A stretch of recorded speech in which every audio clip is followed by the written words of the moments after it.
Hi, welcome to anyone who's going to be watching this, wherever and whenever you're watching. I have with me, taking time out of what I think is probably a very busy schedule, but I have Sonja Mitchell from Jump Ship Brewing in Scotland. Um, and Jump Ship, and you can correct me if I'm wrong, Sonja, but are you the only specialist non-alcoholic brewery in the country?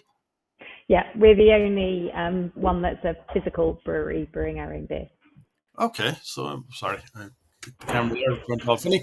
Um, so you're, I mean, I don't know, so I know you're really busy. You've had a really busy couple of weeks, but maybe we should go back a little bit to the start. I mean, where's your background and how did you decide to create a brewery? Is your background in brewing or No, not at all. So my background is in beer drinking. in the club? So yeah. So no, I don't have a background in brewing or the drinks industry. I came into this because I was really frustrated by the lack of decent options when I started to cut back on alcohol. So I've always had really bad hangovers, and it was something that I just kind of pushed aside in my 20s. But as I got into my sort of 30s with kids and a job, I couldn't do it anymore. But I still really wanted a beer, particularly like a beer on a Tuesday night, just that kind of end of the day, sit down. Um, and and the alcohol-free beers on the market weren't good enough. I felt like I was drinking a German lager, and I'd normally drink quite locally. I'm not from Scotland originally, but I've made it my home for the past 14 years, and I support a lot of the local breweries here, and they have fantastic options. I'm like, why am I being shortchanged just because I don't want the alcohol? So that just felt wrong, and it annoyed me. And then the idea, I just kind of, well, why didn't I do it? With no knowledge or anything, and then the idea just wouldn't let me go. And I talked to a few friends, and I realized that I wasn't the only person hitting at this point in life where alcohol becomes a bit more of a problem, and that it's just not working for your lifestyle anymore. But everyone's bemoaning the fact they wanted a good beer. And so I just took it step by step from there. It's like, well, let's just see if I can make one that tastes nice. And so I did a startup brewing course, learned a lot about the process, and realized how much more there was to learn. I sort of totally fell in love with the biochemistry and the organic process of brewing. But kind of also realized I was going to probably need a 4-year degree from Heriot Watt to do with the beer that I wanted to do. But fortunately, I met a brewer while I was on the course who had developed a low alcohol beer and was wanting to work with me on getting a recipe that not only tasted good, but that I could take to a commercial brewery and scale. So I had a really clear idea of the beer that I wanted to use, the kind of types of malts and hops, and the profile. I wanted it to be a lager because I just feel like lager's been so abused, particularly in the alcohol-free section, just like really crappy lagers. But there is something joyful about a really crafted, full-flavored, tasty lager, and it's what I wanted to drink, and that's basically what's guided most of my decisions. Is what do I want to drink, and then hopefully other people will drink it too. So we did 3 batches of a lager on sort of 30-litre equipment, and one of them was spot on, and everyone I shared it with loved it. I took it around to my independent local bottle shops, and they loved it. And I thought, okay, right, I've got a beer here that needs to be drunk, so I'm going to have to take a deep breath and take the next step. Right, so I mean that's a lot to take in there. So I don't know, about 4 questions out of all of that. But yeah, just saying. I mean, so you went, you set up, you decided you needed a beer. You decided to go and do a course. You decided to, like, at what stage did you decide that this was going to be a viable? I am going to have a brewery. Well, the having my own brewery has always been the goal. I mean, who doesn't want a brewery? But the so the first huge hurdle was to, like, obviously setting up a brewery is a big cost, and I wanted to get a beer to market first to make sure that I had something that people wanted. So I went down the contract model to begin with. But that, finding a brewery willing to take on my beer was really hard. I really determined to brew in Scotland, and and finding the right partner that was willing to let me have control of the process and how I wanted it to be brewed, who also wasn't too busy, because and had capacity, because it took a while to find the right people to brew with, and then it was really difficult to get the beer right at scale. That was a massive sort of learning curve for me, I think, to begin with. I thought, I've got this recipe, I've brewed 30 litres of it, it's perfect. Now we can brew 2,000, it'll be grand. But no, it was a lot more complicated than that. And this was 4 years ago now, where the categories moved so fast. Like the brewing knowledge back then isn't what it is now. So kind of we made, kind of had to make some mistakes at the start to learn out how to make it better. But we finally, it took a year to get beer in can that I was ready to launch. And that was December 2019. So we all know what happened after that.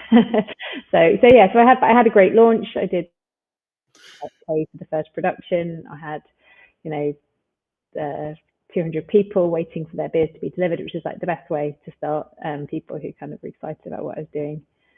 And then it was getting COVID, all the rest of that. Production during COVID was horrible. Breweries furloughing, coming off furlough, shortage of cans, trying to get the beer canned anywhere, quality issues because everyone was working at 100 miles an hour, really stressed with all the uncertainty. Yeah, it was kind of just thought, if I can get through 2020 and I'm still standing, that's an achievement. And then kind of as the world, but we did well, like a lot of businesses, building online sales that I wasn't expecting, but that was really lovely to actually have this kind of direct to consumer business and talking directly to people who are enjoying the beer, and that's kind of stayed with us as we've grown. It was probably start of last year, which is that kind of thought, right, okay, we're kind of ready now to take the next step for the brewery. And finding the right site has been really difficult. I wanted it to be sort of in and around Edinburgh. That's where my home is. Industrial space is hard to find. And then kind of after a few false starts, we found this amazing site, which is actually a bit further out of Edinburgh, out in Midlothian, on a farm. But it's a really great community of producers out here. We've got space. We've got renewable energy that we can brew from, and so we've probably ended up waiting. Like, I think I told initially the unit would be ready in January, and it's now December, and we're nearly there. So there's been a lot of waiting, but this is the right place for us to be, and we're pretty much nearly there. I'm looking out the window, and there's some hoists being delivered off a palletways truck. So that's exciting. No, we were actually going to talk last week, but you were getting your canning line set up. So yeah. So the canning line was delivered last week, and it's brilliant. Because I think actually almost the packaging of the beer has been the hardest thing as a low and no producer. If you don't have alcohol in the beer, it's basically like a soft drink in terms of its vulnerability to infection and re-fermentation.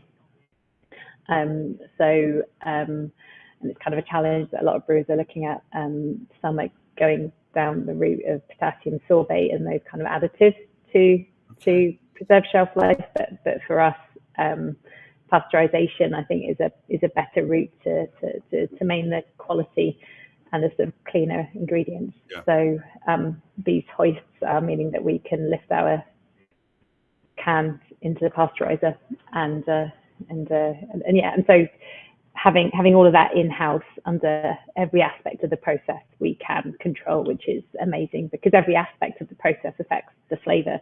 Like pasteurization affects the flavour as well, and by doing it ourselves we can really fine-tune it, like what's the minimum amount that we can do to get the shelf life, but to keep as much flavour in as possible. And I've just ordered a little PU meter, so we can just really get all the data points and really just fine tune everything, which, because we haven't been able to do all of this ourselves up until now, I just think everything can get a bit better, and Right. I'm really excited about that.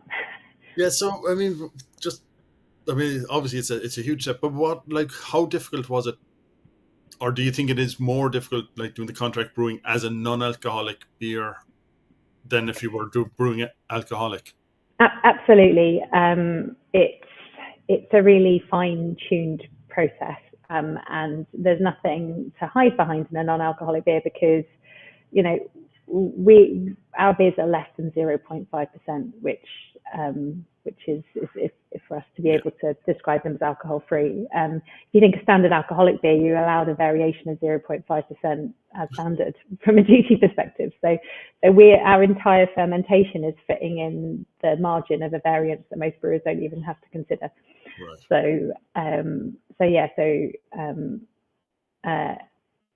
Managing that fermentation, because the fermentation is critical. I don't know. There's different ways of producing alcohol-free beer. Some people are stripping the alcohol out.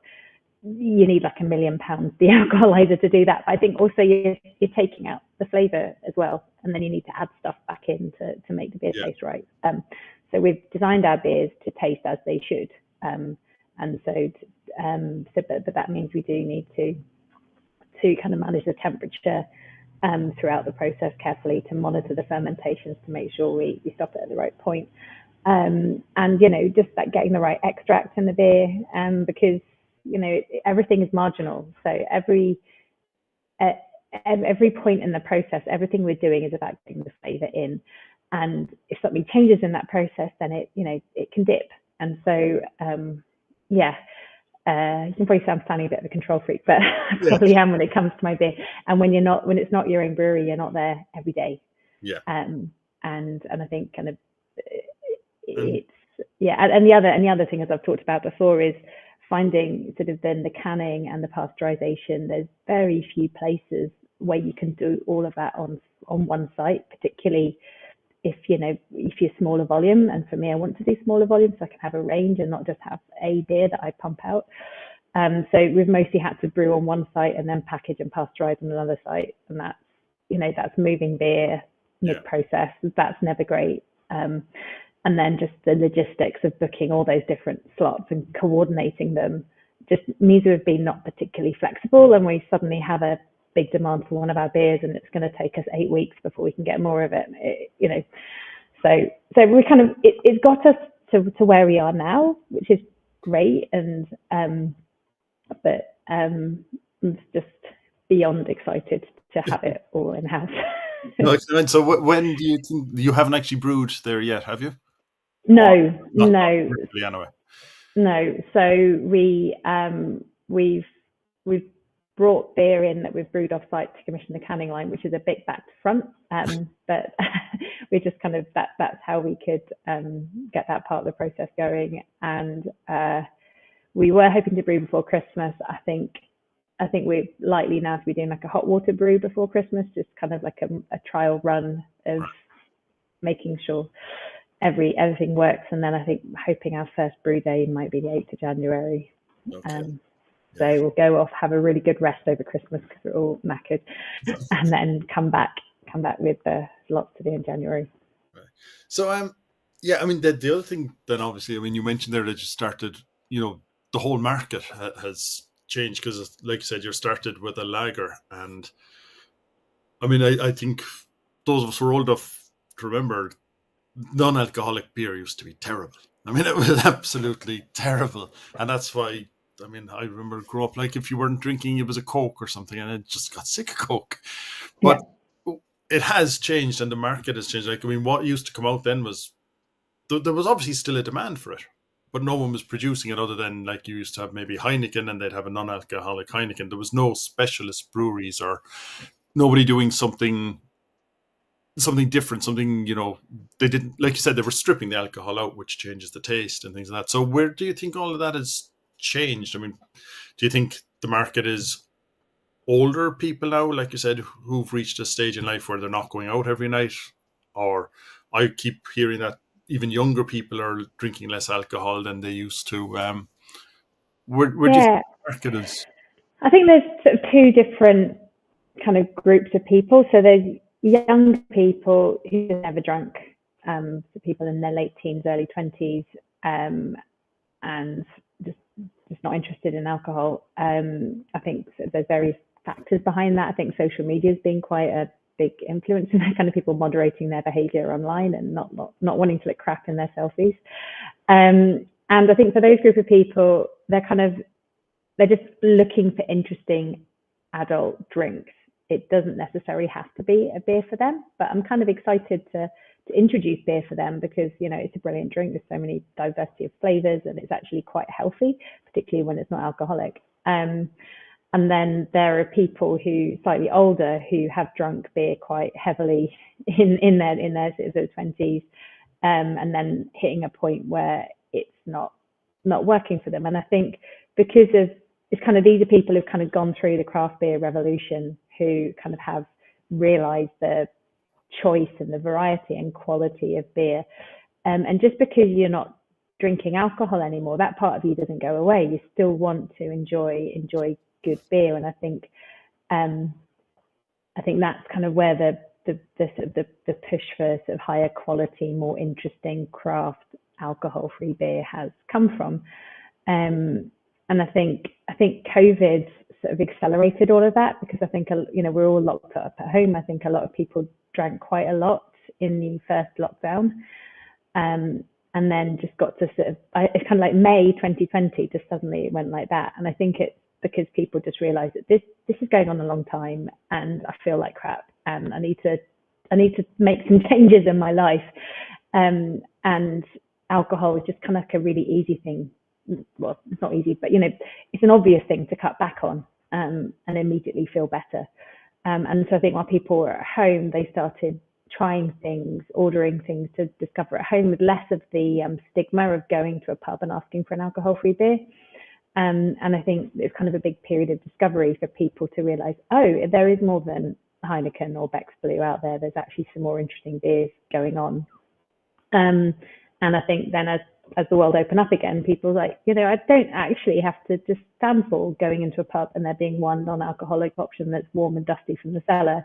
There are better beers out there. So I think it's kind of people driving the demand for better beers because, and once you've discovered one, you want to discover more.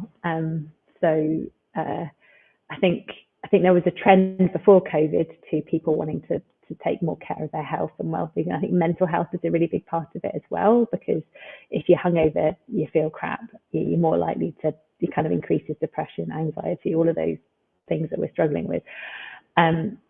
So I think it's just, I think it's definitely a long-term trend that's here to stay. I think we're just, in general, drinking less alcohol. And I'd say most of the people who buy my beer still drink alcohol. They're just drinking less and they want to be a bit more of control of when and how they drink. So you might go out and have a non-alcoholic beer, then an alcoholic beer, and then a non-alcoholic beer. You know, it's kind of, overall through the night, you've maybe had 3 or 4 beers, but you've drunk half of the alcohol that you might have drunk before. Yeah, that's actually interesting because I was going to say, like, it's obviously not an either or. It's not that you're giving up alcohol for good, but I didn't think of it really in terms of, maybe alternating beers on the same night. I was thinking like some nights, like I said, like some nights you just sit down, you love a beer, but you have to get up the next morning and you just cannot handle even one beer anymore. It just leaves you foggy headed, you reach that stage. But yeah, I mean, it makes sense as well that you, like you said, you might just have 1 or 2 beers and then you switch to a non-alcoholic or something like that thing. Whereas before you'd be that kind of the unforgivable thing here would be you'd be skipping your round or something because you just wouldn't do it. Whereas now you can have a beer. Which brings me actually to the point: because you're a specialist non-alcoholic brewery, there aren't an awful lot, even globally right now, but they are seeming to come out. Do you think that is the way it's going to go, rather than more kind of like Heineken or other craft brewers bringing out a non-alcoholic version of an existing beer? Do you think it's more likely to be special? I think there's going to be a mixture, and I think the amount of money that the likes of Heineken have put into advertising helps everyone, because it helps everyone to kind of just kind of normalize alcohol-free beer more, and then people go looking for something more interesting.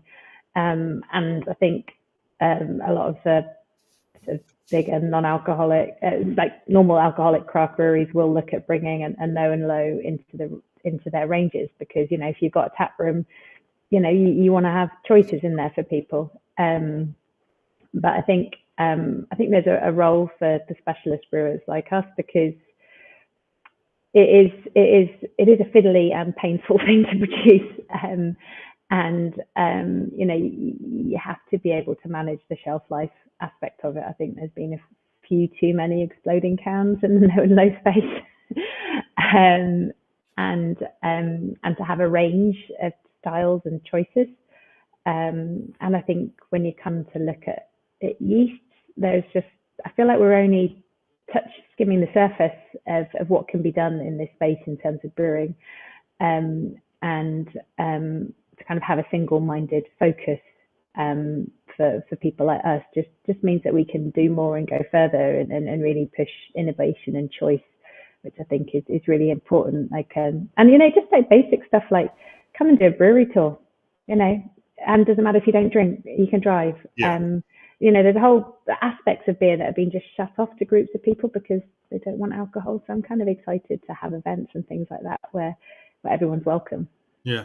Because just bringing it back, like I was wondering, the reason it was coming to me, or the question was coming to me, was specifically from what you were saying. Like, I know brewers can brew, your imperial stouts, which are 12%, and they're also then session beers at around 3.5%. But it seems like getting to that next stage down seems like it's a whole new skill set. Yeah, and I think even like going from I could brew a very good 2% beer quite easily, but it's getting down to that less than 0.5. Yeah.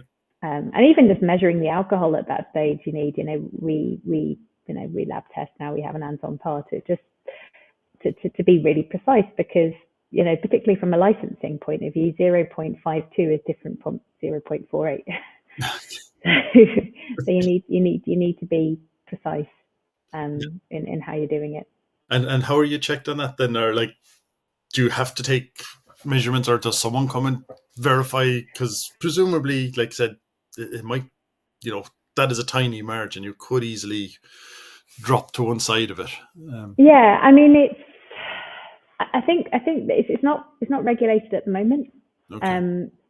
I think that might change in the future as the category grows. I feel like the guidelines and the legislation are catching up with the category, because a lot of it is now out of date. I mean, in terms of labeling, I think strictly speaking, our beer is in the de-alcoholized category, which makes no sense because our beer is not de-alcoholized. So we use the language alcohol-free, which is kind of where the category is at, but actually that terminology needs to be, the government needs to come and just really define what is alcohol free, what is low alcohol, what are the standards for it, how do we make the alcohol declaration, and kind of standardize that across the industry, because at the moment it is a bit confusing, and people are doing different things, so there's a bit of work to be done there. I guess, though, it makes it, like you mentioned, COVID, when you started during COVID, and the online sales, I suppose it made it much easier for you there. You didn't have to worry about licensing on that. You could just go out. Yeah.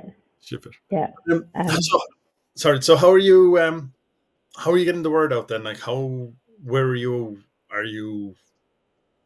basically, how's your marketing, I suppose? Like, how do people know, and where can they get you? And, how do you get the word out that people go in and they ask for Jump Ship beer? Yeah. So a lot of it's been done just kind of through social media, email marketing. We've got a really nice database of people who open our emails, and we can talk to them that way.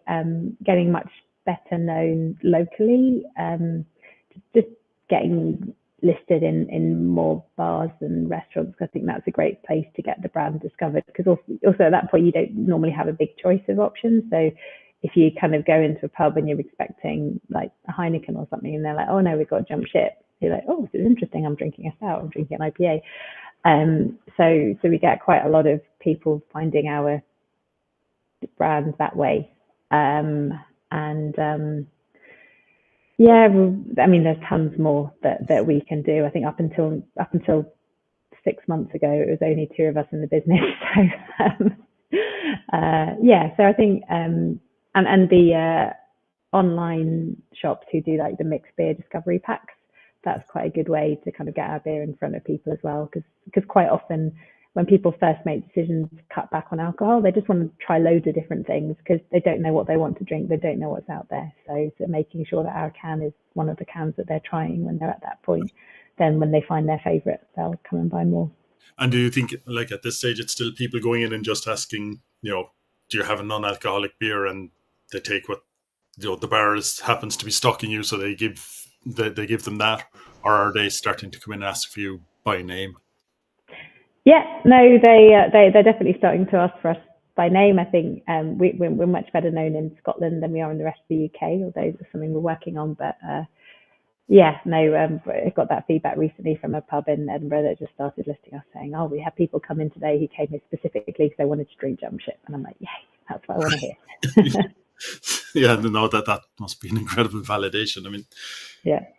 I suppose the other thing I kind of have to ask you about, and I know you probably can't say much, but the other thing that's been filling up your life a bit lately is that you've been having trouble with BrewDog. Yes. Yeah. I don't know how much you can talk because I know there's legal stuff, but I mean, is there anything you can kind of give a background on that, or what you think? Yeah. I mean, it was a kind of a really big and difficult thing to take on.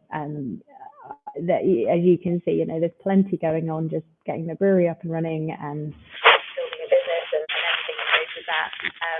But they came out into the market with a beer with the same name as ours. They tested out marketing material using the line "It's time to jump ship," and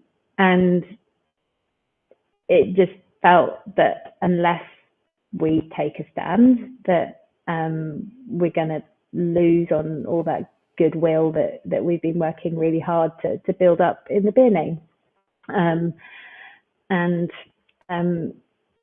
But like the only way that I kind of felt the only way we could get their attention was to take the course of action we have, which is to go down the legal route.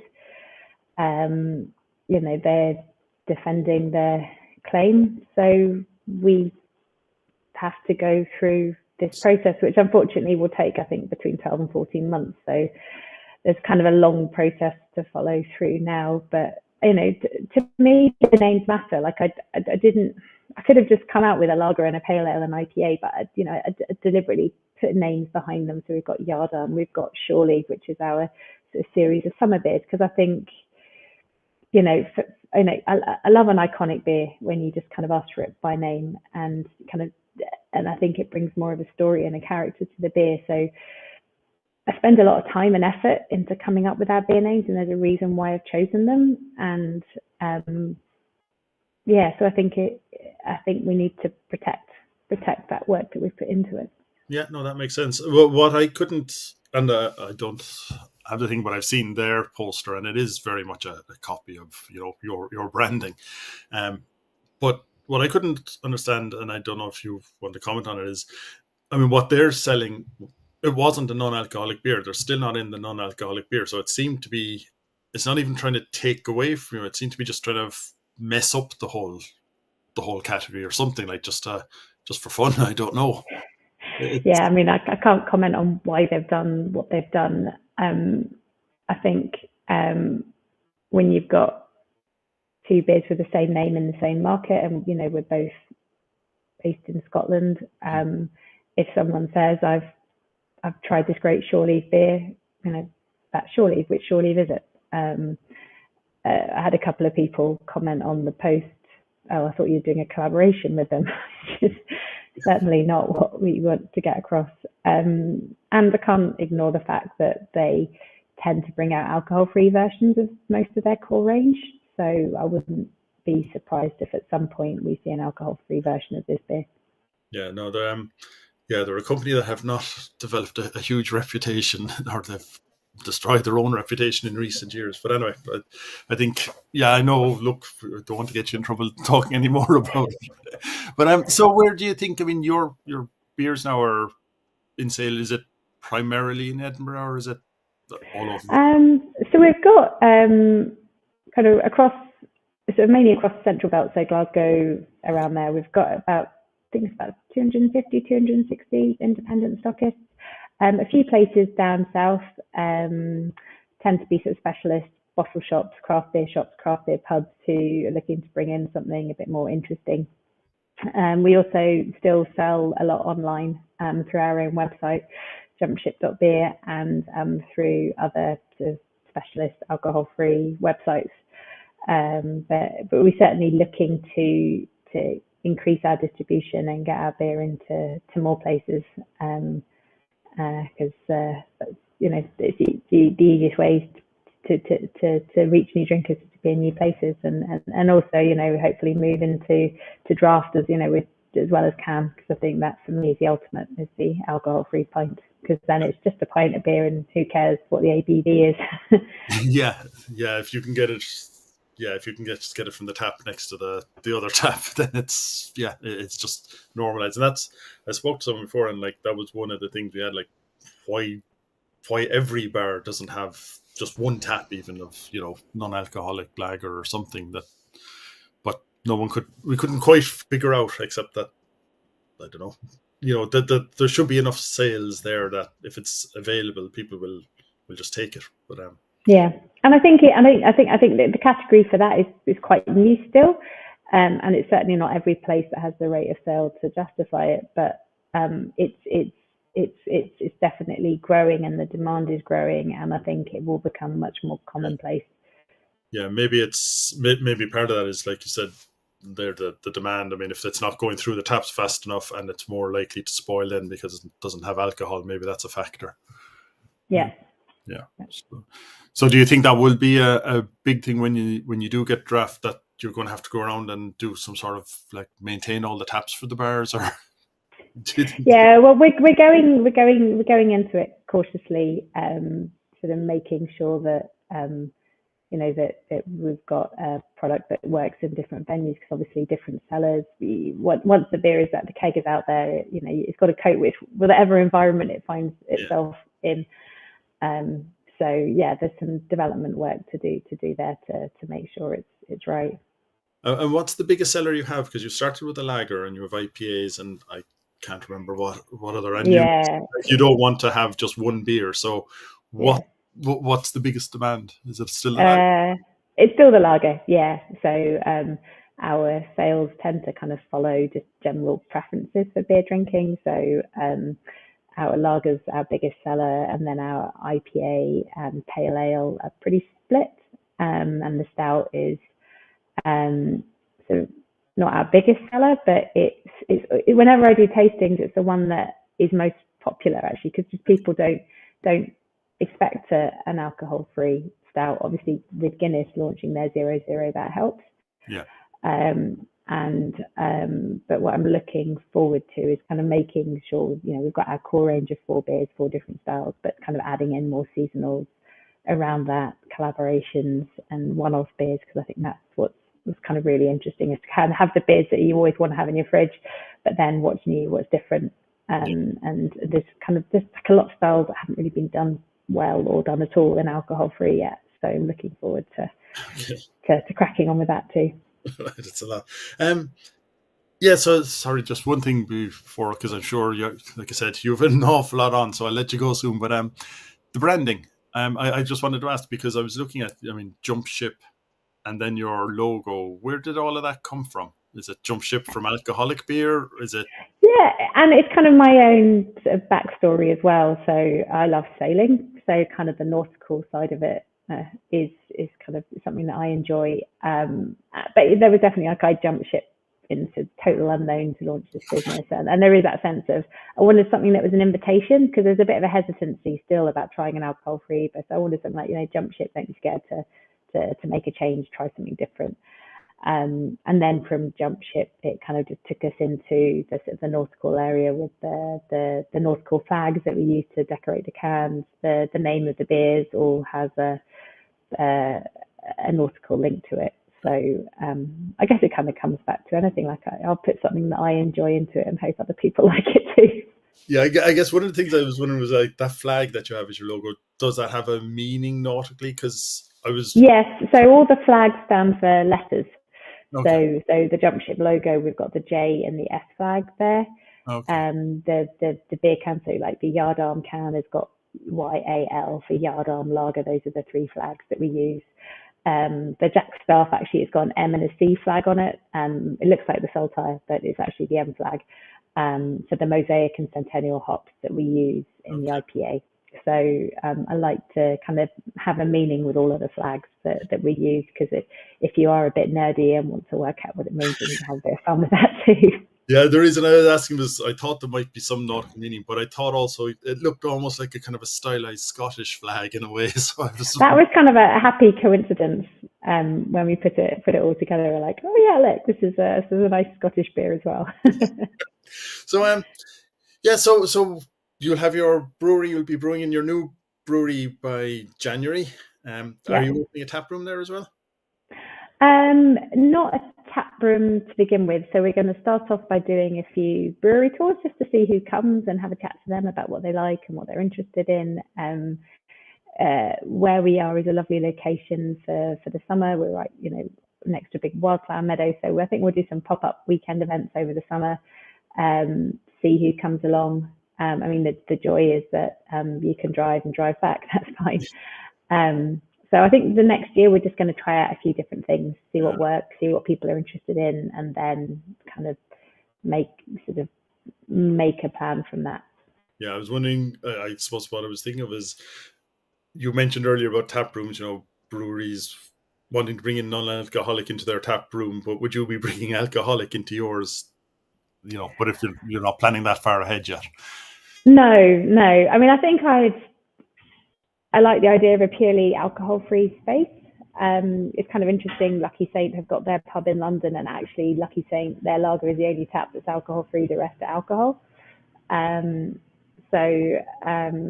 Yeah, I think we'll just kind of learn this year to see what people like. But I'm quite keen to do like a alcohol-free festival in the summer and just get loads of interesting beers and non-alcoholic drinks in, have some music, some food, and just kind of see. I think people themselves kind of need to try it out and see, actually, I had a great afternoon and I didn't feel the need for an alcoholic pint, Yeah, no, that makes sense, because you do not, like you said, I mean, everything we do is associated with alcohol nearly everywhere. Yeah. Every time you go out, even if you're not the one drinking, someone is, and that's so. Yeah, having it as but I think if you come away and you've had 3 pints of non-alcoholic beer, you still feel like you've had a drink in that kind of relaxing way, because your brain is, if you're a beer drinker and your brain is used to getting that buzz from a beer, it still gives it to you. There's some quite interesting science behind it, but the placebo effect is real. So I think that's kind of what I'd like people to discover, is that you can enjoy some great beers and not actually feel like you've missed out. Yeah, once you don't have a placebo hangover the next day, because that would. All right, listen, I'll let you go because you've got canning lines, you've got what you said, hoists to do and all that. Is there anything that I should have asked you that I forgot or was a miss on? No. I just feel the kind of interesting thing about our beers is we're all gluten-free and vegan as well, which kind of adds an extra complexity into our production, because lactose is quite often used as a filler in non-alcoholic beer, but it's also an allergen and non-vegan. So I kind of that developed as I developed the beers, just because if you are, they say, alcohol-free and celiac, your choices are so limited. So it's really nice just to have something that everyone can enjoy, and to say to a pub, just have our beers in our fridge and anyone who walks through the door can drink them and you're sorted. So that's kind of been a nice part of the journey as well. Good. Although I would like to do a wheat beer at some point, and I'm not quite sure how we're going to do it, but that won't stop us. You might have to break the gluten rule, or Yeah, I Just don't know. Try have a go with buckwheat or something like that. or I don't know, could you do sorghum or something like that? Yeah. Okay, listen, well then, thanks a million. I mean, it's a fascinating journey going from just like I want something without alcohol to ending up with your own brewery a couple of years later through COVID. You know, it's a. Did you know it was going to be such a journey when you started, or did you have any idea? Um, no, I think I was hopelessly naive and optimistic. That's the only but, isn't it? I think I wouldn't have got started if I'd known how difficult it was going to be. Yeah, And that's I it. think the thing that I've found is that everything has been new and difficult and a learning curve. But you just knock them off one by one, and then you know how to do it for the next time. So yeah, I mean, massively proud and excited to have got to this point, and I kind of still just go walk into the brewery and it's like, oh my word, look at all this kit. We're actually done it. We're actually, so it is. It's nice to take a moment and go, wow, this is where I wanted to get to, but getting there has certainly been Yeah, a journey and a half. well, it's the journey you'll remember. So Indeed, indeed. all right, Sonia, listen, thanks a million for taking the time. I'll let you get back to what is a very busy day and busy weeks coming up. So thanks a million Thank for you. the time, and yeah, hopefully we'll keep an eye out and see the Jump Ship beers appearing Yeah, outside. need to get some beers over to Ireland. Even better. All right, Great. All right. Thank you very much. million.